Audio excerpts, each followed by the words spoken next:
राम राम सभी को। एक और बहुत ही सुंदर कथा के साथ आप सभी का स्वागत है। दोस्तों, कहानी पूरी सुने। ईश्वर केवल मंदिरों और मूर्तियों में नहीं, बल्कि सच्चे हृदय और श्रद्धा में वास करते हैं।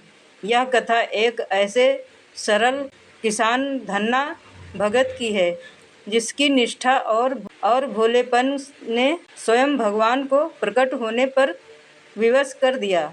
राजस्थान के एक छोटे से गांव में धन्ना नामक एक किसान रहता था। उसका जीवन सादा, सरल और ईमानदारी से भरा हुआ था।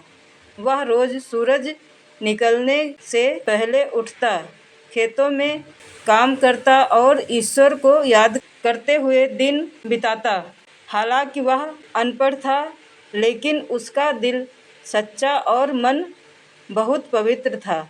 वह रोज अपने खेत में काम करते हुए भगवान का नाम जपता, राम राम हरि हरि, और यही उसका भजन था।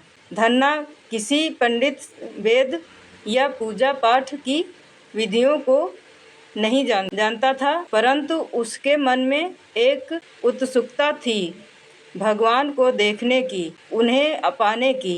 एक दिन गांव में एक संत आए। संत ने गांव में कथा कीर्तन किया और बताया, जो भक्त सच्चे हृदय से भगवान की पूजा करता है, वह भगवान को साक्षात पा सकता है। मूर्ति में भगवान होते हैं, उन्हें अन्न, फूल, जल चढ़ाओ, भोग लगाओ और फिर देखो चमत्कार।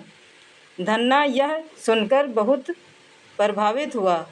वह तुरंत संत के पास गया और बोला, महाराज, क्या भगवान सच में मूर्ति में आते हैं? संत मुस्कुराए, हाँ, लेकिन श्रद्धा और नियम से पूजा करनी होती है। धन्ना बोला, मैं पूजा करना नहीं जानता, पर मुझे भगवान चाहिए। आप मुझे एक मूर्ति दीजिए। संत ने अपनी झोली से एक छोटी सी श्री हरि विष्णु की मूर्ति निकाली और धन्ना को दी। इसे प्रतिदिन स्नान कराओ, फूल चढ़ाओ, भोग लगाओ, फिर आरती करो, भगवान प्रसन्न होंगे। धन्ना ने मूर्ति को अपने घर लाकर बड़े आदर से स्थापित किया। जब उसका जीवन बदल गया। धन्ना रोज सुबह उठकर भगवान को स्नान कराता, अपने खेतों से ताजे फूल तोड़कर चढ़ाता और जो भी घर में पकता वही भगवान को भोग लगाता। परंतु उसके मन में प्रश्न था, भगवान खाते क्यों नहीं? क्या मेरी सेवा में कोई कमी है? एक दिन वह जोर से भगवान से बोला, हे प्रभु, मैंने आज बाजरे की खिचड़ी बनाई है, बहुत प्रेम से। अगर आप नहीं खाओगे तो मैं भी नहीं खाऊंगा। और वह भूखा बैठ गया। धन्ना का व्रत दिन भर चलता रहा। भूखा प्यासा वह बैठा रहा। उसकी आंखों में आंसू थे, हृदय में भाव। रात हुई तब भी भगवान कुछ नहीं बोले, परंतु धन्ना डटा रहा। उसका प्रेम तब इतनी तीव्रता से प्रकट हुआ कि भगवान विष्णु को साक्षात प्रकट होना पड़ा। रात के अंतिम पहर में एक तेज प्रकाश से घर जगमगा गया। भगवान विष्णु साक्षात धन्ना के सामने प्रकट हुए। वे बोले, धन्ना, तेरा प्रेम इतना सरल और सच्चा है कि मैं उसे टाल नहीं सका। मैं तेरी खिचड़ी खाने आया हूँ। धन्ना शतबद्ध रह गया। आंसू उसकी आंखों से झरने लगे। वह प्रभु के चरणों में गिर पड़ा। भगवान ने प्रेम पूर्वक खिचड़ी खाई और कहा, धन्ना, मैं हमेशा तेरे हृदय में वास करूँगा। तू मुझे कहीं बाहर मत ढूंढ, मैं तुझ में हूँ। अगले दिन गांव वालों ने देखा कि धन्ना के घर से दिव्य प्रकाश निकल रहा है।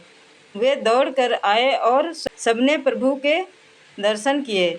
धन्ना ने सबको बताया कि सच्चे भाव से यदि ईश्वर को पुकारो तो वे अवश्य आ जाते हैं। धन्ना भगत की इस कथा से हमें यह सीखने को मिलता है कि ईश्वर को पाने के लिए ज्ञान, पूजा की विधियाँ या पंडिताई आवश्यक नहीं है। बस एक पवित्र हृदय, अडिग श्रद्धा और निस्वार्थ प्रेम चाहिए। सच्ची भक्ति किसी भी औपचारिकता की मोहताज नहीं होती। धन्ना से सीखें भक्ति को, ना ज्ञान ना ग्रंथ, विशाल भाव भरे जिस पूजा में प्रभु करें स्वयं कमाल। यह कथा हमें यह भी बताती है कि भगवान के द्वार पर जात पात, ज्ञान अज्ञान, धनी निर्धन, ऊंच नीच का कोई मूल्य नहीं। केवल भक्ति ही वहाँ की मुद्रा है और प्रेम ही वहाँ की भाषा। जय श्री हरि, जय श्री विष्णु भगवान की जय। दोस्तों, यह कहानी आपको कैसी लगी कमेंट करके अवश्य बताएं और कमेंट में जय श्री हरि लिखें। हम मिलेंगे एक और नई कहानी के साथ। तब तक के लिए सभी से राम राम।